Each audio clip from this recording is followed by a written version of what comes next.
ठीक है सभी। दीदी प्रणाम। और दीदी आगे का सेशन मैं सीधे आपको डायरेक्टली देती हूँ। दीदी हैं है। हरिद्वार की शांति कुंज से जुड़े हुए हैं, गायत्री परिवार से। काफी मतलब बहुत सीनियर हैं ये। और साथ ही साथ ये हमें गट संस्कार तो सिखा रहे हैं, उसके साथ साथ ये डाइटिशियन, मेडिटेशन, योगा और कई सारी जानकारी। जब इनसे बात करते हैं ना, तो नॉर्मल बात करने में भी मुझे इतना सारा ज्ञान मिल जाता है। तो अभी तो वो स्पेशल क्लासेस ही दे रही हैं हम लोगों को। तो बहुत सारा ज्ञान सिर्फ गर्भ संस्कार से ही जुड़ा हुआ नहीं, उसके अलावा भी बहुत सारा नॉलेज मिलेगा। तो आप लोग सब जुड़े रहिए दीदी के साथ, अभी और बाद में भी जुड़े रहिएगा इनके साथ। तो जितना ज्ञान हो सकता है लीजिए, खुद लीजिए और दूसरों में शेयर कीजिए। ठीक है, तो दीदी आप आगे की क्लास आपके हैंड ओवर करते हुए। थैंक यू दीदी। थैंक यू जी। यहाँ पर उपस्थित सारी देवियों को मेरा प्रणाम। और हम हमें ईश्वर ने चुना है एक दिव्य कार्य के लिए। तो हम अवश्य ही ईश्वर के बड़े ही लाडले और प्यारे बच्चे हैं, जिन पर ईश्वर की कृपा अनवरत बरसती रहती है। उनको लगता है कि इनके पास जाने से मेरा काम हो जाएगा। भगवान बोलते हैं कि मैं अगर आके खड़ा हो जाऊंगा और मैं बोलूंगा मैं स्वयं भगवान हूं, तो लोग बोलेंगे अरे पागल है क्या, भगवान ऐसे आ जाते हैं क्या, भागो भागो। तो ईश्वर चाहते हैं कि वो जो काम करवाना चाहते हैं वो उत्तरदायित्व उन्होंने हमें दिया है, और उस उत्तरदायित्व को हम बाखूबी निभाए, बड़े समझदारी से, ईमानदारी, जवाबदारी, वफादारी और बहादुरी के साथ हम ये सारे काम करें, क्योंकि ये छोटी सी बात है नहीं। तो सबसे पहले हमें सार्वभौमिक सद्बुद्धि की प्रार्थना, जैसे हम जिस चेतना का प्राण हम ले रहे हैं, जिस चेतना के प्राण के साथ हम आगे बढ़ रहे हैं, उनका धन्यवाद करते हुए, उनका आह्वान करते हुए आज की क्लास हम शुरू करते हैं। आंखें बंद करेंगे, सविता देवता का ध्यान, शरीर स्वस्थ, कमर गर्दन सीधी, उदितमान सूर्य नारायण की दिव्य किरणों की बरसात हमारे ऊपर हो रही है। हमारे अंदर टोटल पॉजिटिविटी आ रही है, एक जिम्मेदारी का भाव आ रहा है, उसके लिए हमें कटिबद्धता का भाव आ रहा है। हम उसके लिए पूर्ण रूप से तैयार हो रहे हैं। और हमें बोनस में बहुत सारी चीजें बस भगवान जी देने वाले हैं। तो इसी मंगल कामना के साथ एक स्वर में आप लोग भी अपने मन में गुनगुनाइएगा। तो हमारे आसपास एक दिव्य इलेक्ट्रोमैटिक मैग्नेटिक फील्ड डेवलप हो जाएगा, और हम जो भी बातें करेंगे वो हम आराम से रिसीव कर पाएंगे, इसी मंगल कामना के साथ। ओम भूर्भुवः स्वाहा तत्सवितुर्वरेण्यं भर्गो देवस्य धीमहि धियो यो नः प्रचोदयात्। सदगुरुदेव की जय। अपने अपने इष्टाराध्य भगवान की जय। सविता देवता, माँ गायत्री सद्बुद्धि की देवी, सद्ज्ञान सद्भावना की देवी, ऋतुम्बरा महाप्राण, हिरण्य गर्भ से निकली हुई चेतना का महाप्राण, आप यहाँ हमारी वाणी में विद्यमान होकर उन सभी बहनों के श्रवण में, कानों में, उसकी उनकी स्मरण शक्ति में जाके बस जाइए प्रभु, ताकि हम आपका काम खूब सरलता से कर पाए। इसी मंगल कामना के साथ हम आज का सेशन शुरू करते हैं। आज हम कौन सा सेशन लेने वाले हैं? दिनचर्या। कल में मुझसे एक एक सेंटेंस इनकम्प्लीट रह गया था, उसके लिए, उस त्रुटि के लिए मैं क्षमा के भाव के साथ आगे बढ़ रही हूँ। कि हम बोल रहे थे कि कृष्ण भगवान के यहाँ प्रद्युम्न जी का, प्रद्युम्न बेटा जन्म हुआ। तो प्रद्युम्न नहीं बोलकर वो बात छूट गई, और कृष्ण के यहाँ बेटा हुआ, तो बेटा का नाम मैं बोलना भूल गई थी। तो कहीं कोई उसकी मिसअंडरस्टैंडिंग ना हो, उस क्षमा के साथ हम आगे बढ़ते हैं। कि आदर्श दिनचर्या, हमने कल बात की थी कि भाई जीन्स होते हैं, जीन्स के प्रभाव को हम चेंज कर सकते हैं, और ये बात पहले हम बोलते थे कि भाई जो डीएनए में है, रंग सूत्रों में है, उसमें कोई बदलाव नहीं आता है। लेकिन साइंस को हम अध्यात्म के माध्यम से अच्छा संगीत, अच्छी दिनचर्या, अच्छा आहार, अच्छा योग प्राणायाम, जप साधना, अच्छा खाना, नियमित खाना, आसन, यज्ञ, ईश्वरी उपासना, सदग्रंथ का पठन मनन, इन सारी चीजों से, अच्छा बच्चों के साथ संवाद, अच्छा संगीत, इन सब चीजों से हम इन चीजों के प्रभाव को बदल सकते हैं। तो हम आदर्श दिनचर्या का मतलब क्या होता है कि हम एक रेगुलर अपनी एक अपनी जीवन शैली के अनुरूप अपनी जो हमारा रोल ऑफ लाइफ है, कोई का गर्भवती माता समझो, कोई का वर्किंग वुमन होंगी, कोई घर की गृहिणी होगी, हाउस मेकर होगी, तो सबके पास अपने अपने समय की मर्यादाएं हैं। तो उस मर्यादाओं को, उसको हम आदर्श दिनचर्या के रूप में कैसे नियोजित करें, नित्य क्रिया की एक क्रमबद्ध श्रृंखला बनाएं, और जिसको जीवन में सम्मिलित करने पर हम श्रेष्ठ गुणों की वृद्धि कर सकते हैं। तो श्रेष्ठ गुणों की वृद्धि करने के लिए हमें क्या करना होगा कि भाई जो हमारा दिन है उसको हम, हमारे शास्त्र के अनुरूप हमने उसको 4 भाग में बांटा हुआ है। प्रातः काल, मध्य काल, सायं काल और रात्रि काल। आप भी अपने उसमें नोट कर लेते रहिए। ये हमारे पास ये 4 काल है। इन चारों काल के अनुरूप हम हमारे लाइफस्टाइल को, अपनी जीवन शैली को सेट कर देते हैं। नियमित, निरंतर, सुव्यवस्थित, है ना, regular, continuous and well organised. हमारे अगर डे होता है तो नियमित, निरंतर एवं व्यवस्थित दिनचर्या से बेहतर स्वास्थ्य की कुंजी है। हमारा स्वास्थ्य बेहतर कैसे होगा कि सुव्यवस्थित नियमित दिनचर्या का प्रभाव जीन्स पर पड़ता है। तो इस जीन्स, हमने कल बातें की थी, शायद आपने उस बातों को समझा होगा। अगर नहीं समझ पाए हैं तो दिनचर्या का जो विज्ञान है उसमें हमें बताया जाता है कि, सिखाया जाता है कि एपिजेनेटिक इफेक्ट जीन्स के एक्सप्रेशन को चेंज कर देती है। तो ये जो एपिजेनेटिक एपिजेन्स होते हैं वो आते कहाँ से, वो है क्या? हमें पता है कि माता के परिवार के, मतलब 5 पीढ़ी से जब हम शादी की कुंडली मिलाते हैं ना, तो शादी का मिलन के लिए हमारे पूर्वज पहले ये मिलन करते थे कि इनका गोत्र कौन सा है, कितने गोत्र छोड़कर हमें इनसे शादी करनी है बेटे बेटी की शादियों के लिए। तो इसका बहुत मूल था, बहुत महत्व था कि उसमें जो अच्छे देवी गुणों वाला परिवार होता है उनसे हमारे देवी गुणों वाला परिवार के साथ अगर हमारी शादी होती है बच्चों की, तो इन जीन्स में वृद्धि होती है। अगर कोई डिफेक्टिव जीन्स वाले हैं, रोगी परिवार है, डिप्रेशन वाला परिवार है, आलसू परिवार है, या ऐसे लोगों के साथ हमारी शादी के लिए लोग प्रिफर नहीं करते थे। उनका ननिहाल देखते थे कि ननिहाल कौन सा है, कहाँ से है, इन सारी चीजों को देखा जाता था। तो माता पिता के दोनों के पूर्वजों से आने वाले जो रंगसूत्र हैं, जीन्स है, उसको हम पहले कुंडली मिलान के टाइम पर देखते थे और उसके आधार पर हम शादी करवाते थे। तो उसके पीछे का रीजन ही यही था कि हम जो हमारी वंशावली चलाने वाले हैं, उस वंशावली में कैसे बालकों को हम अवतरित करें, कैसे हमारी पीढ़ी कैसी होगी। तो इस पीढ़ी की रचना के लिए एपिजेनेटिक शब्द का प्रथम उल्लेख एक स्कॉटिश जेनेटिसाइटिस्ट कॉनरेड हेल ने किया था 1942 में।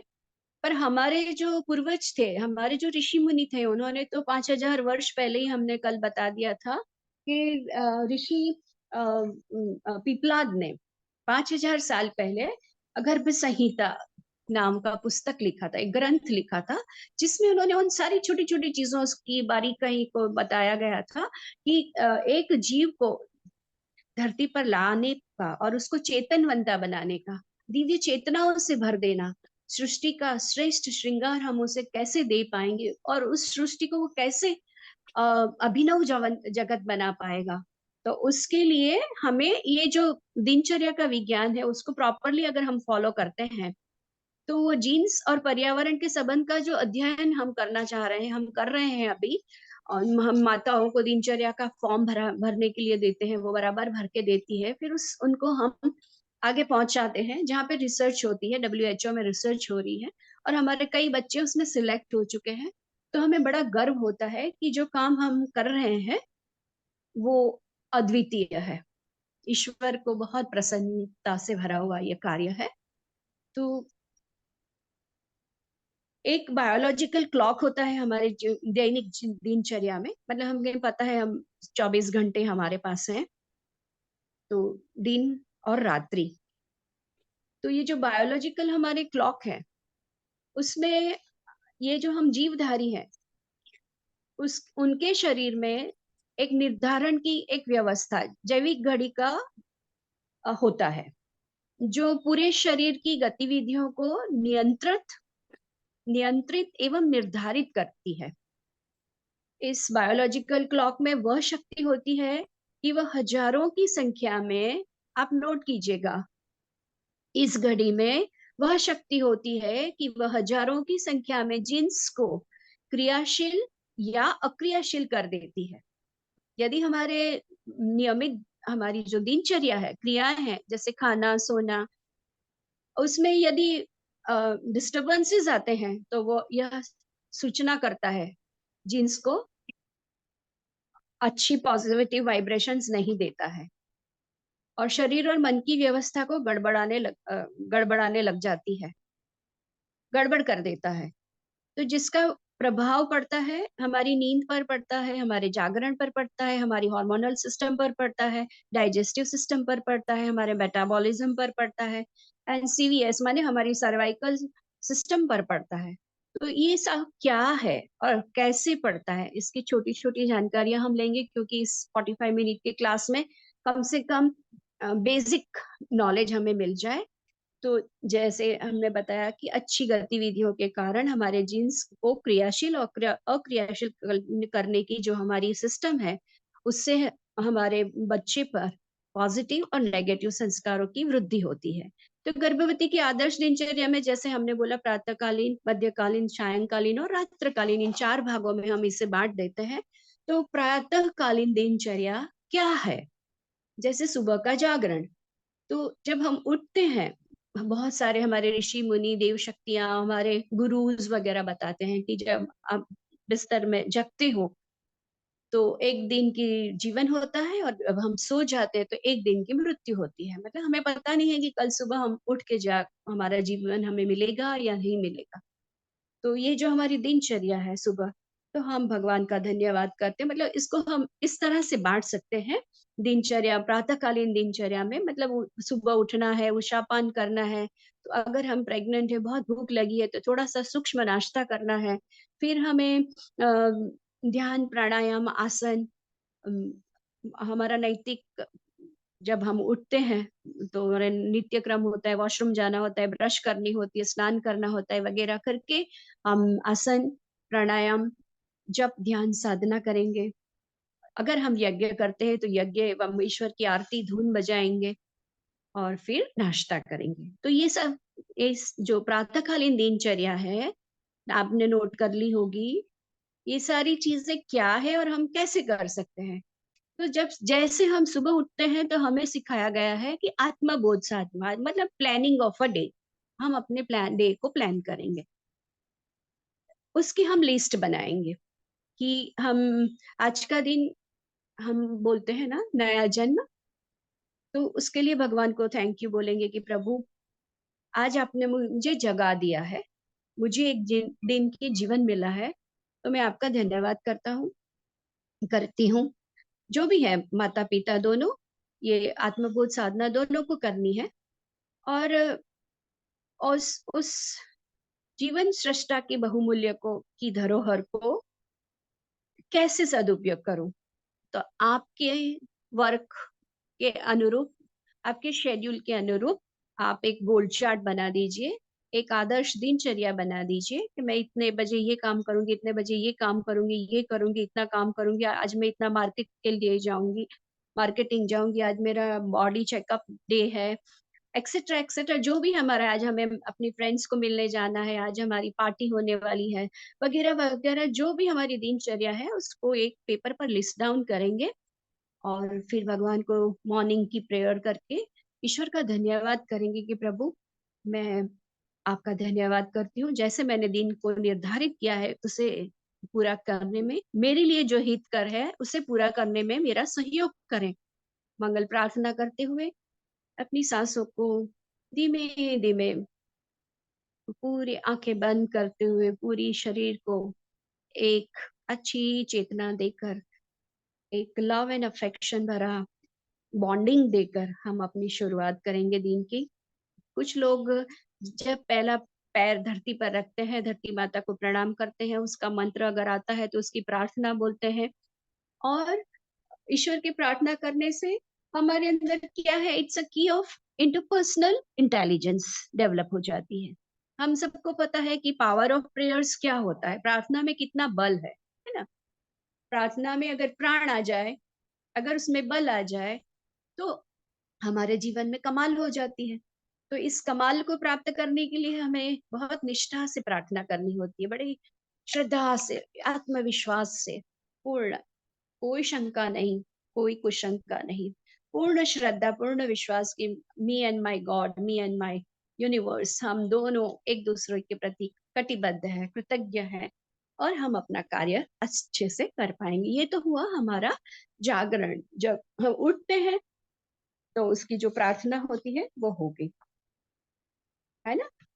इस तरह से हम आत्मबोध साधना करेंगे अपने आप को।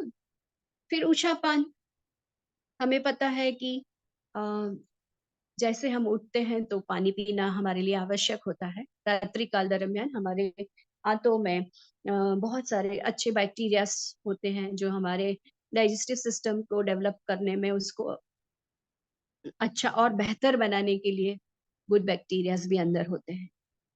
तो जब उषापान करते हैं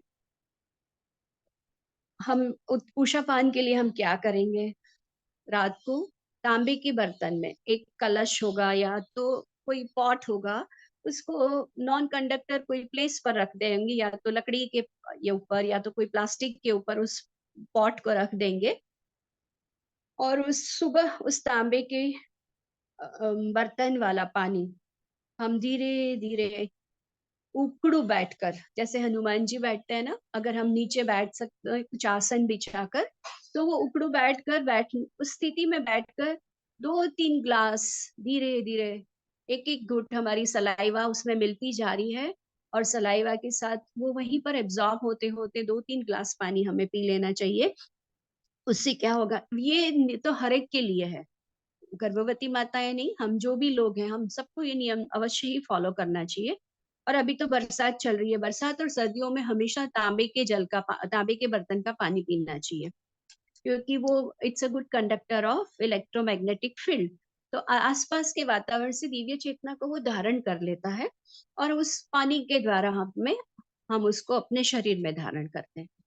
तो गुर्दे, आंत, त्वचा, उसमें जितने भी टॉक्सिन्स होते हैं उसको बाहर निकालने के लिए हमें उषापान जरूरी है।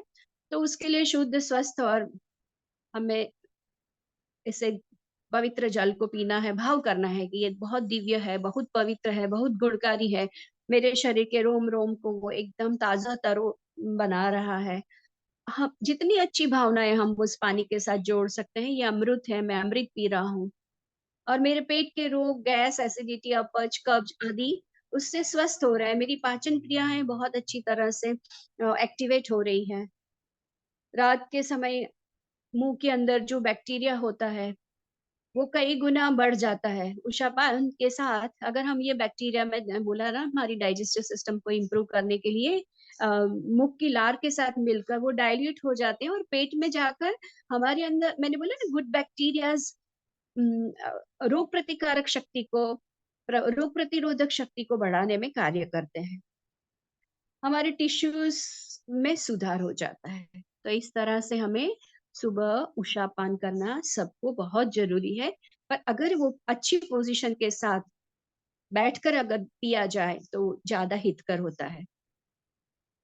फिर जब हम प्रातः उषापान कर लिया, प्रातः जागरण, हमारी ब्रह्म मुहूर्त में सकारात्मक ऊर्जा का महासागर होता है। हमें पता है जितना जल्दी हम उठ जाते हैं उतना जल्दी उस वाइब्रेशन के साथ हमारा जुड़ान बहुत अच्छी से हो जाता है। ऋषियों ने उषा काल, ब्रह्म मुहूर्त को अध्यात्म की दृष्टि से सबसे अच्छा बोला गया है। हम बोलते हैं ना, अमृत बेला बोलते हैं।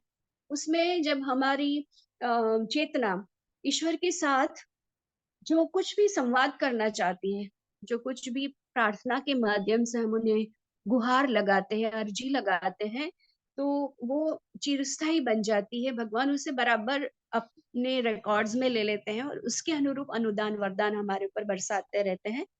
तो मस्तिष्क विज्ञानियों ने बताया है कि उन उन काफ़ी रिसर्च के माध्यम से उषा काल में व्यक्ति के मन मस्तिष्क पर अल्फा तरंगों की प्रधानता को नोटिस किया है। जब हम उसकी वैज्ञानिक उपकरणों से परीक्षण करते हैं, तो देखा गया है कि जो जल्दी उठता है, उसके मस्तिष्क पर अल्फा तरंगों की प्रधानता होती है। ये अल्फा तरंगे हमारे लिए बहुत हितकर होती है, उसको हम अब जब ध्यान, योग, प्राणायाम करेंगे तो उसके विस्तृत में उसके बारे में हम जानकारी देंगे। अब रोग प्रतिकारक क्षमता मजबूत होती है, ऊर्जा का स्तर बढ़ जाता है। सूर्य की लालिमा में जो अल्ट्रावायोलेट वेव्स अधिक होने के कारण ये जो पार्टिकल्स और माइक्रोफाइन कर पार्टिकल्स को वो माइक्रोफाइन कर देते हैं, और उसके कारण अ, आसानी से हीमोग्लोबिन के साथ मिलकर ऑक्सी हीमोग्लोबिन बनाता है, जिसके कारण हमें इतने सारे बेनिफिट्स होते हैं। तो वो बेनिफिट्स क्या हैं? तो अगर हम जल्दी उठते हैं, इन अल्फा वायलेट वेव्स लेंथ ज्यादा होने के कारण, फिर से मैं रिपीट करती हूँ, कहीं कोई गलती ना हो, सूर्य की लालिमा में अल्ट्रा वायोलेट वेवलेंथ अधिक होने का कारण पार्टिकल्स को और माइक्रोफाइन कर देता है। और ये माइक्रोफाइन जो पार्टिकल्स हैं, वो हमारे बॉडी के अंदर बहुत सारे वातावरण के नेगेटिव आयंस की उपलब्धि होती है।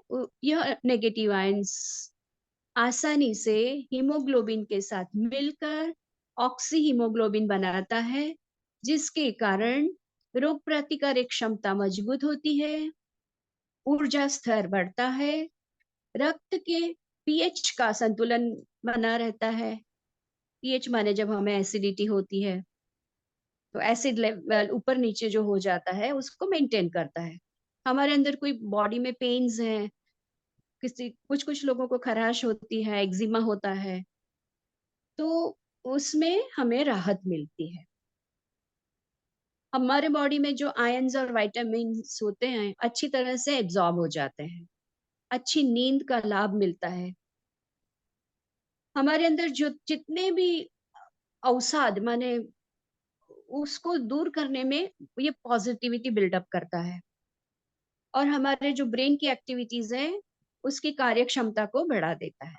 तो ये जो हमारा मॉर्निंग सुबह जल्दी जागरण होना और ये उषापान करना, वो प्रार्थना करना इतना कारगर है, इतना बेनिफिशियल है, तो क्यों ना हम जल्दी उठे और ईश्वर के द्वारा दी गई हुई ये मुफ्त सारी शक्तियां हम अपने शरीर में धारण करें और स्वस्थ रहें और मस्त रहें। तो स्वस्थ रहना और मस्त रहने के लिए हमें हर एक व्यक्ति को जल्दी उठना चाहिए, जिसके ये हमने बोला ना, हम सन स्मार्ट पीपल हैं। तो सन स्मार्टनेस से क्या क्या होता है वो हमने सीखा है, जाना है, और उसको हम और आगे विस्तृत से समझेंगे।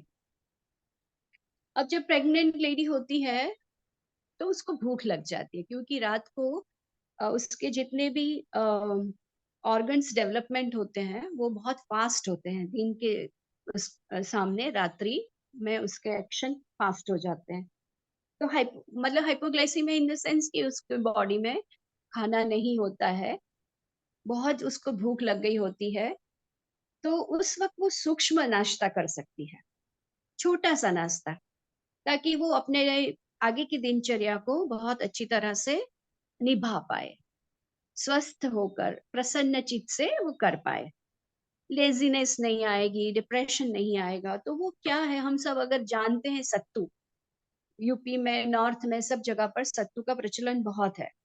तो वो सत्तू चीज क्या है कि जौ का आटा, चने की दाल, मूंगफली, अ, सोयाबीन, जौ, चना, जिसके पास जो होता है, पर बेसिकली सत्तू जौ, चना, सोयाबीन, तीनों को अलग अलग भूनकर उसको सबको पीस अलग अलग पीस कर मिला देना है। चाहे उसको आप गुड़ के साथ खाएं, चाहे आप मिश्री के साथ खाएं, और 2 चम्मच उसको सुबह पानी के साथ घोल कर पी जाना है।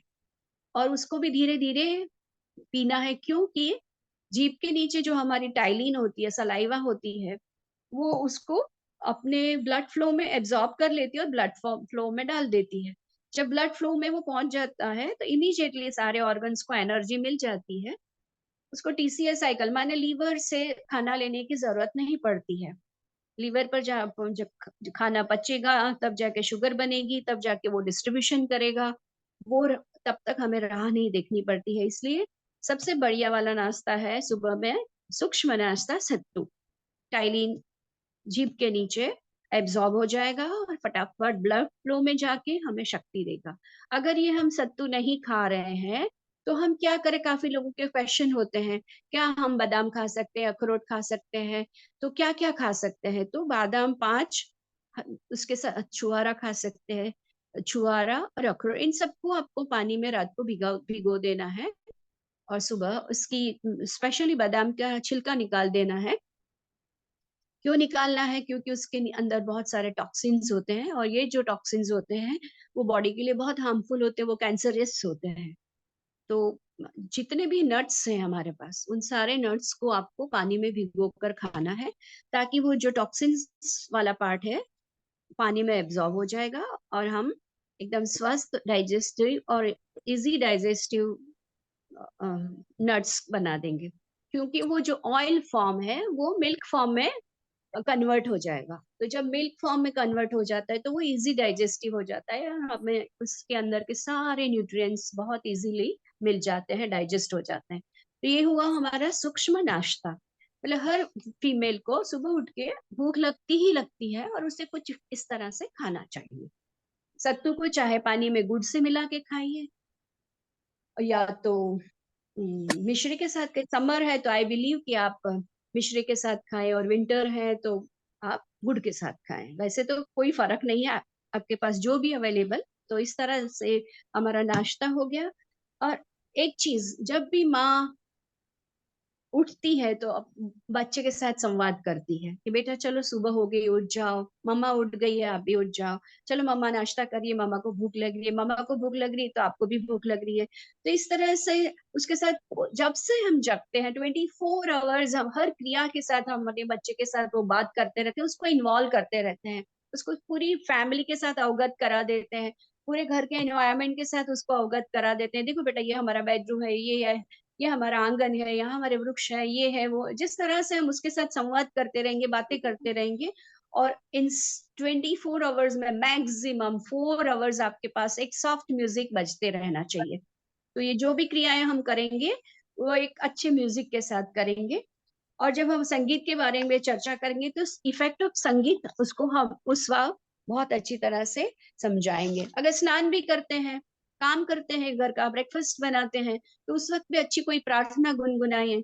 और उसके साथ साथ अपने दैनिक कार्यों के साथ सॉफ्ट म्यूजिक के साथ उसको करने से हमें थकान नहीं लगती, नीरसता चली जाती है।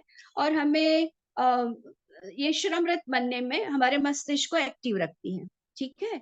तो इस तरह से हमारी मॉर्निंग की हमने स्नान कर लिया, मॉर्निंग की जो दैनिक क्रियाएं हैं वो कर ली। पर वो इन सारी क्रियाओं के साथ हम ऑलमोस्ट वो 15 मिनट्स में हम खत्म कर देते हैं स्नान वगैरह।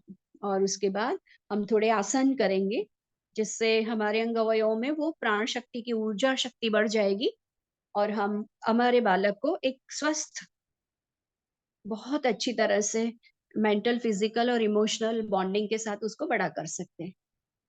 योगासना के बाद वो होगा अराउंड 15-20 मिनट्स हम योगासन करेंगे। जब ध्यान संवाद करेंगे, जो भगवान में हम मानते हैं, स्पिरिचुअलिटी बहुत अच्छी होती है इसमें। उसकी भी साइंस क्या है, कैसे हमारे बॉडी पर इफेक्ट करती है, वो भी हम जब योग प्राणायाम करेंगे सब्जेक्ट तब सिखाएंगे।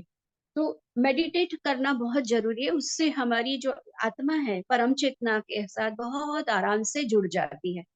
और जो अंश अंदर बढ़ रहा है परमात्मा का, उस अंश को हम उस चेतना के उससे उसके आसपास दिव्य रक्षा कवच बनता जाता है, वो उत्प्रोत होता जाता है।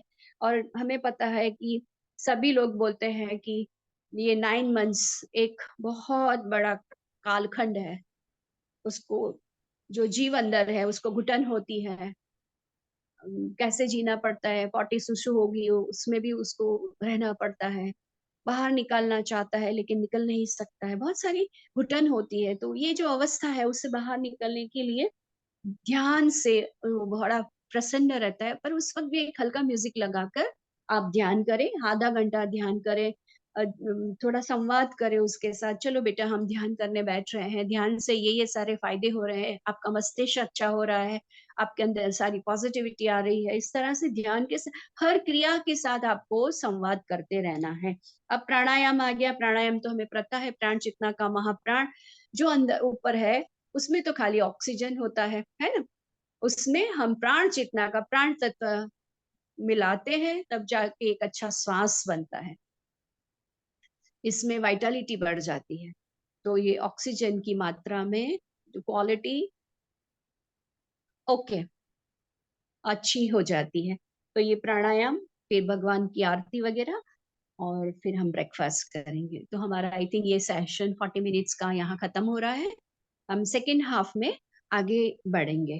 तो कल्पना जी से निवेदन, we can proceed ahead. Thank you दी।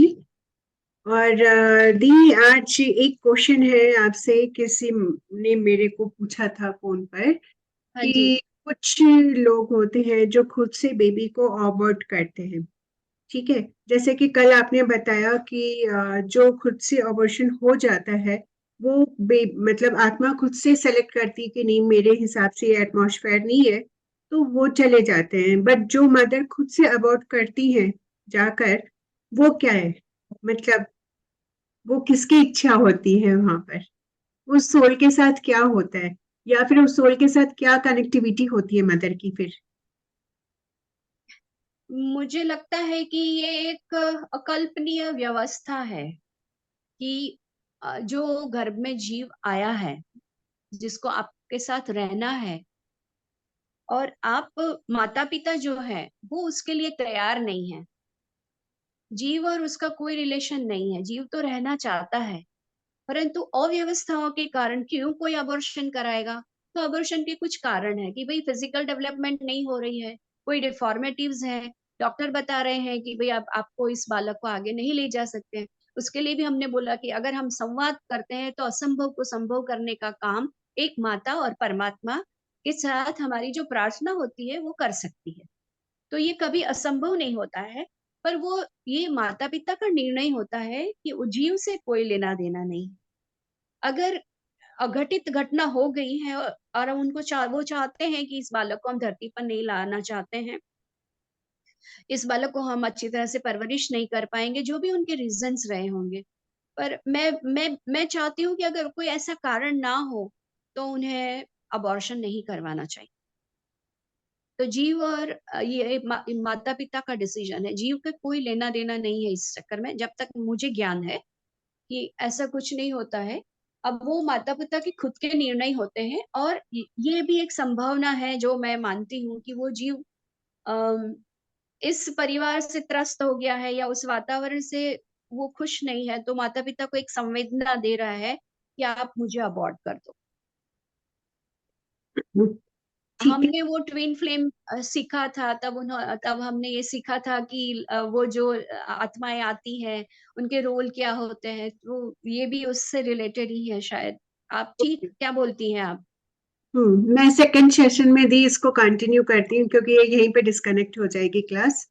तो हम लोग जो भी ठीक है। सेकंड सेशन को ज्वाइन करना चाहते हैं, आप लोग के भी कोई सवाल है तो आप लोग सेकंड सेशन में आके उसको क्लियर दीदी से भी पूछ सकते हैं, मैं भी हूँ वहां पर, तो आप लोग ज्वाइन कीजिएगा सेकंड सेशन, सेम लिंक पर आप लोग ज्वाइन कर लीजिएगा क्लास को। ओके।